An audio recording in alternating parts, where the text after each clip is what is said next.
今夜もまた誰かの記憶が語り始める。寝る前怪談。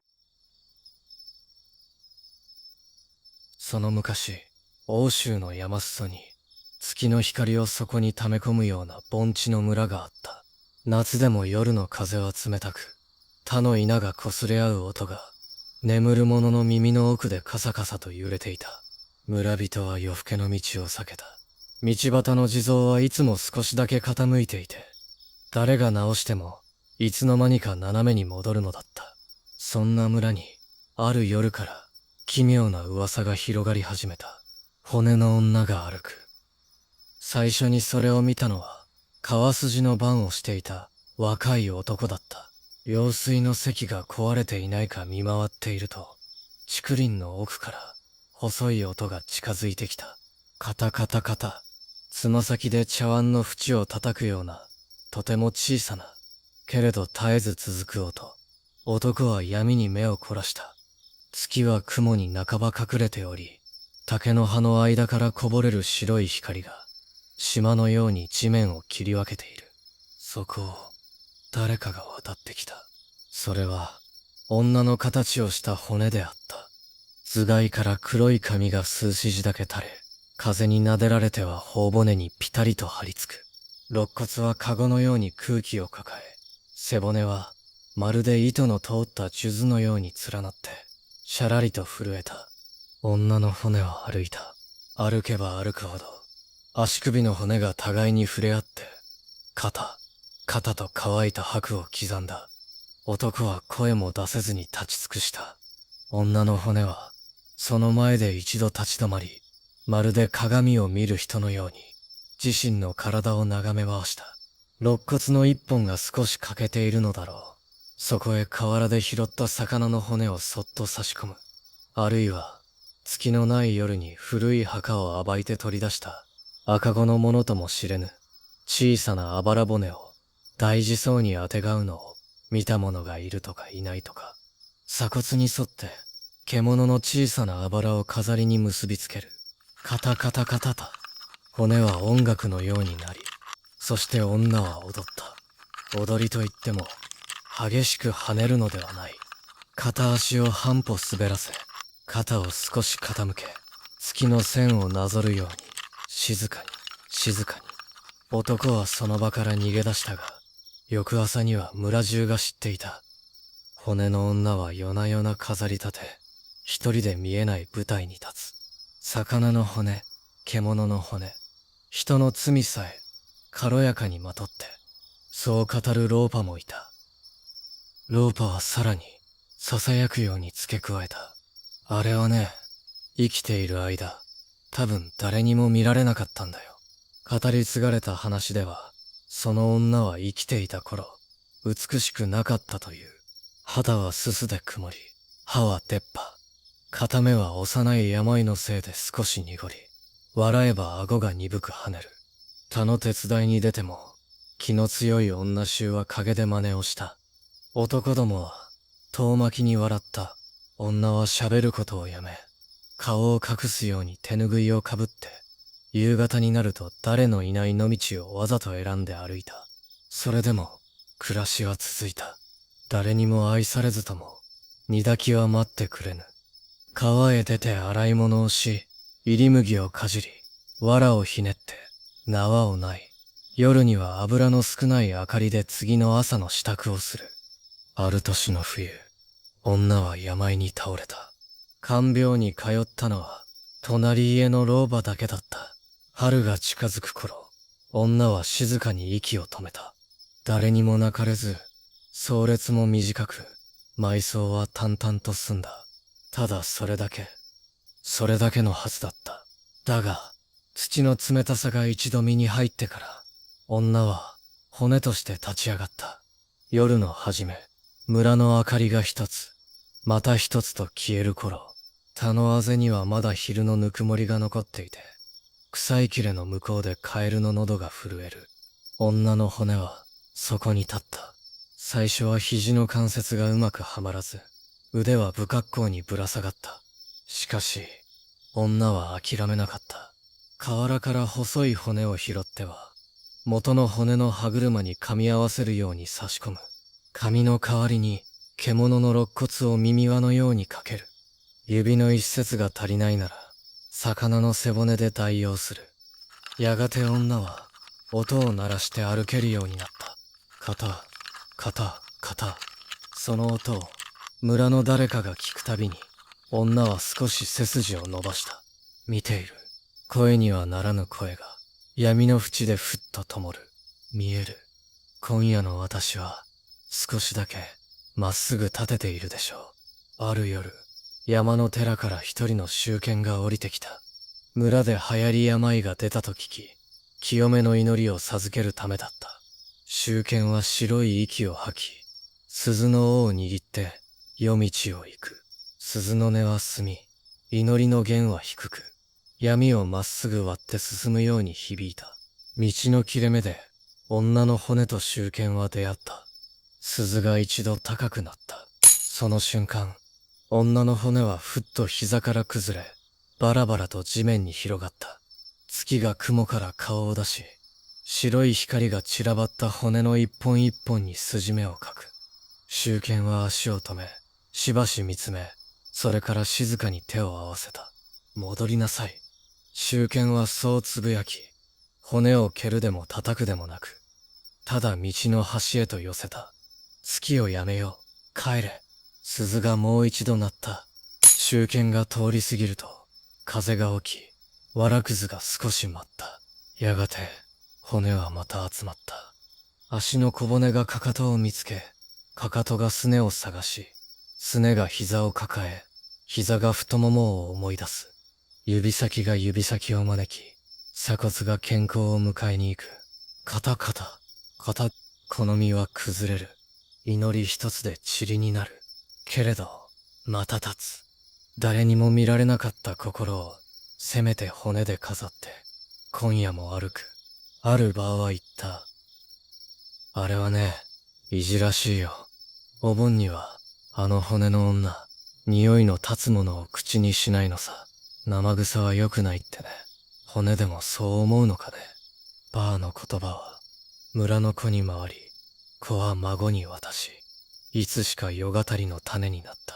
子らは怖がりながら目を輝かせ、月の白身の中に想像の死体を見た。ある若者は、どうしても確かめたくて、夜のあぜに身を潜めた。稲の匂いに虫の音が重なって、次第に時間の輪郭がぼやける頃、カタ、カタ、と遠くで音がした。若者は喉がひりつくのを抑え、息を細くした。女の骨が現れた。今夜の彼女は、魚の背骨を襟飾りのように広げ、胸には鳥の小骨を花のように重ねていた。それは確かに美しかった。光を跳ね返すのではなく、吸い込み、透かし、夜の闇の濃淡と溶け合って、たった今ここに形作られたばかりの生き物のように見えた。若者の胸が痛んだ。どうして、あなたは生きている時に、その姿を見せられなかったのです。もちろん声には出さない。すると、不意に、風が若者の方を撫で、耳の奥に冷たい息が触れた気がした。見せても笑われるだけ。言葉にならない言葉が、骨の鳴る間に紛れて落ちた。若者は泣きたくなった。次の朝、彼は誰にも語らなかった。語れば、骨の女がまた笑われる気がして。それから幾夜か、村は骨の女の噂でそわそわした。道に塩をまく者もいれば、そっと花を備える者もいた。ある夜、旅の高僧が通りかかった。高僧は村境の地蔵の前で立ち止まり、誰に言うでもなく、南無と短く唱え、また歩き出した。彼の前に女の骨が現れた。高僧の目は、深い井戸の底の水のようで、覗けば自分が静かに映る。曽根の女は一歩近づき、もう一歩踏み出そうとして、その場に崩れた。高僧は足を止めた。しゃらりと数珠が鳴った。高僧は長くため息を吐いた。哀れなり、その一言に、責めも呪いもなかった。ただ、一人の人として、一つの魂として、女を見つめる眼差しだけがあった。女の骨は散らばったまま、しばらく動かなかった。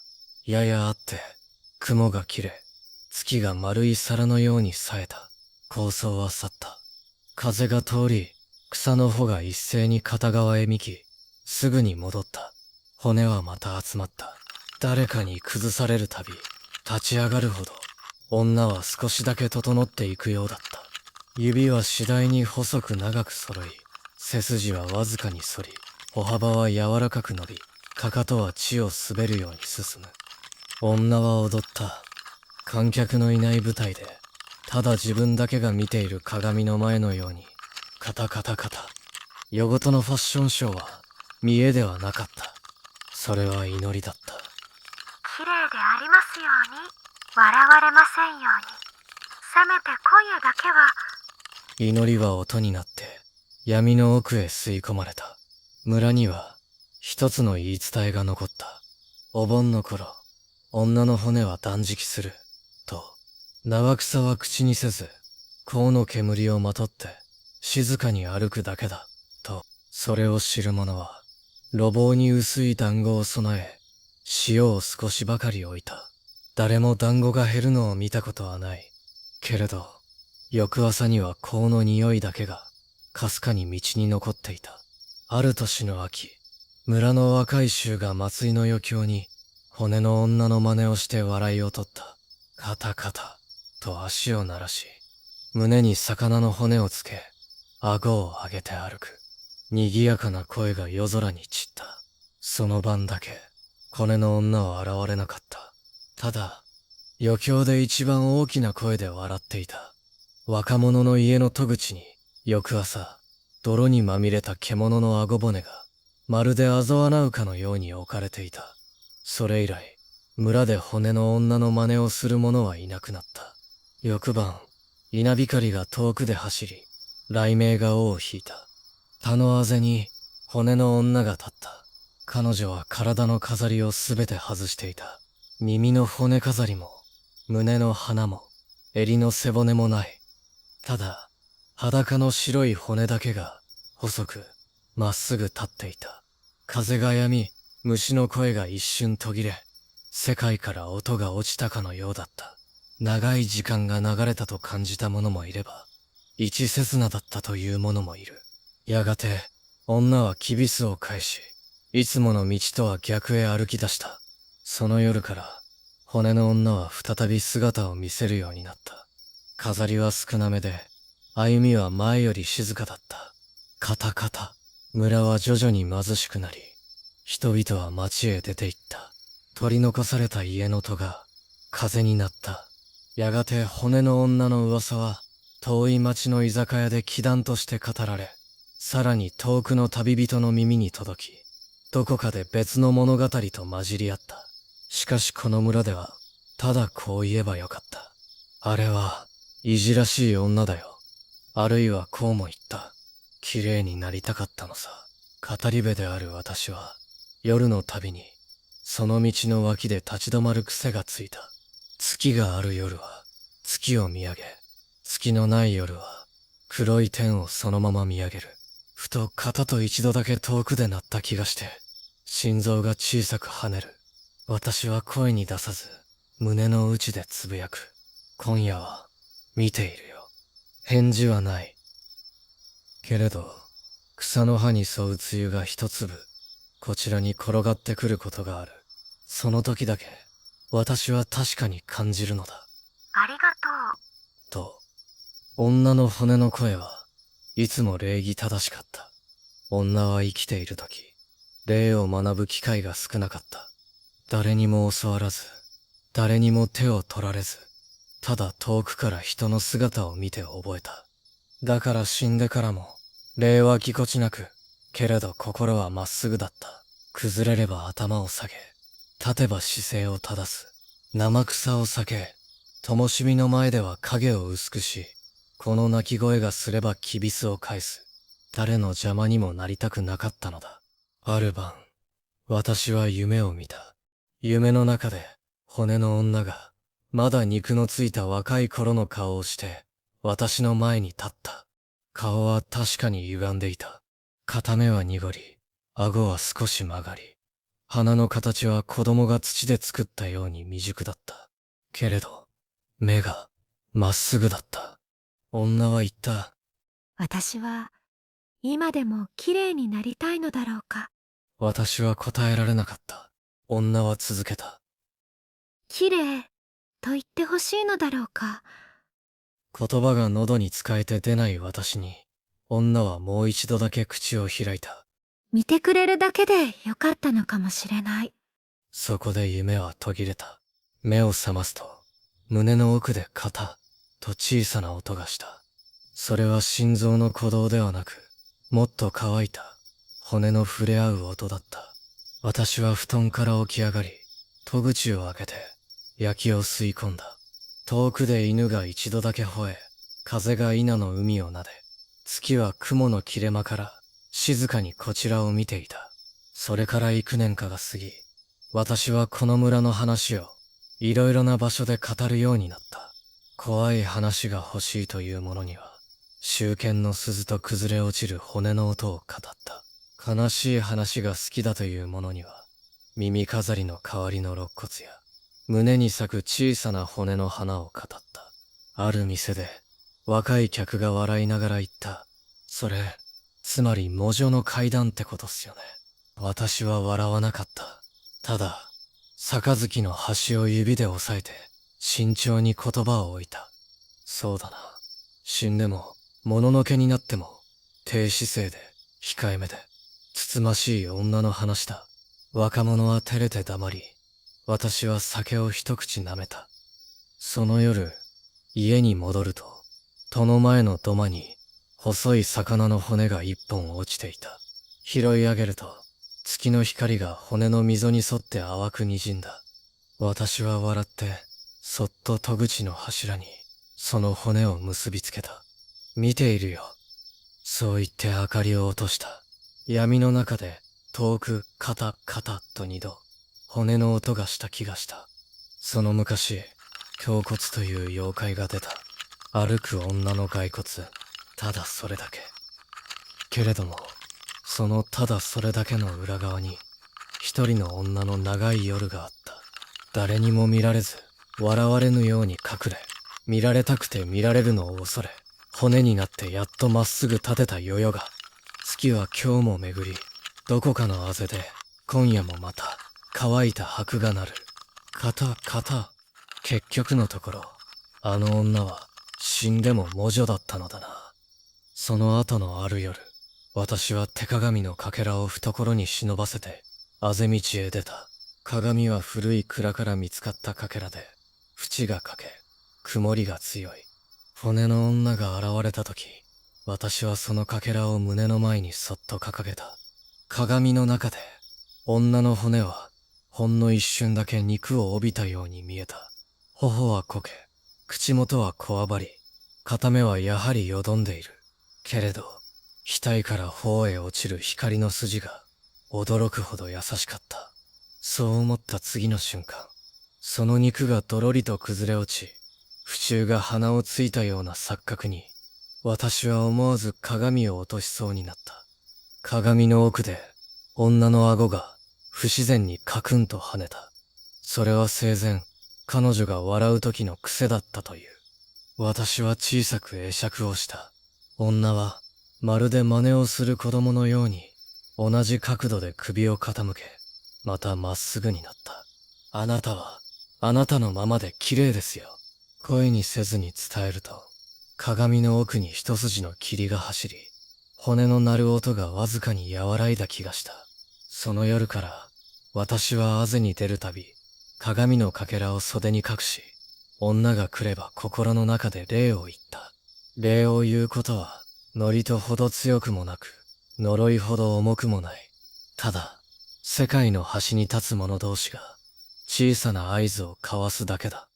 冬が来ると、雪が田を覆い、音は深く沈んだ。骨の女は、雪の上を歩いた。白い面に、細い線が規則正しく刻まれていく。カタカタカタ。ある晩、雪明かりの中で、女は足を止め、長く空を見上げた。そこに何が見えたのか、私にはわからない。ただ、女が両腕を胸元に交差させ、ゆっくりとほどき、もう一度交差させる仕草をした。それは、一人きりの抱擁に見えた。春、雪が溶けると、田のあぜに小さな白い花がいくつも咲いた。村の者は気にも留めなかったが、私はそれが女の歩幅に沿って並んでいることに気づいた。花弁は薄く、風に震えるたび、骨の音によく似たかすかな摩擦を生んだ。私は指で一輪を摘み、鏡のかけらのそばに挟んでおいた。旅の語りを続けるうち、私は時々問いを受けた。その女は、今も歩くのですか？私は答えた。月がある限り、音は途絶えません。その女は、成仏できないのですか？私は首を振る。わかりません。ただ、あれほど静かな祈りを続けられるなら、神仏はきっとどこかで見ていてくださる。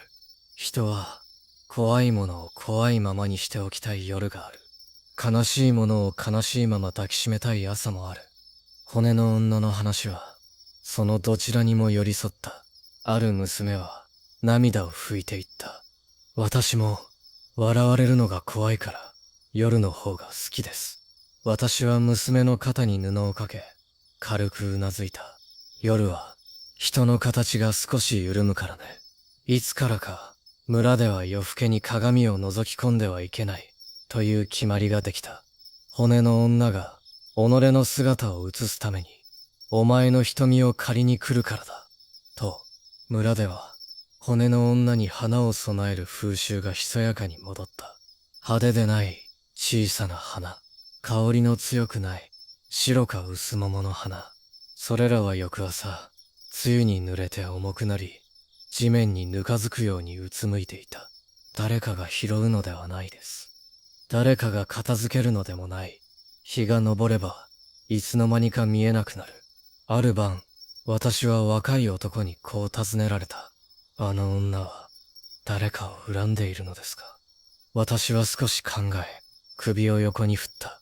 恨むほど、近づけなかったのだろう。男は黙り、やがて言った。じゃあ何のために歩くんです？私は月を仰ぎ、答えた。見せるためさ。自分自身に。そして、いつかどこかの誰かに。骨の女は、今夜も歩く。崩れればまた集まり、祈りの拍を刻み続ける。笑う者がいてもいい。目をそらす者がいてもいい。それでも歩く。それでも飾る。それでも、ただ一度でいいから、誰かに綺麗だと、そう願いながら。最後までご視聴いただきありがとうございます。少し怖い思いをさせてしまいましたでしょうか。もしよろしければ応援いただけると励みになります。それではおやすみなさい。どうか良い夢を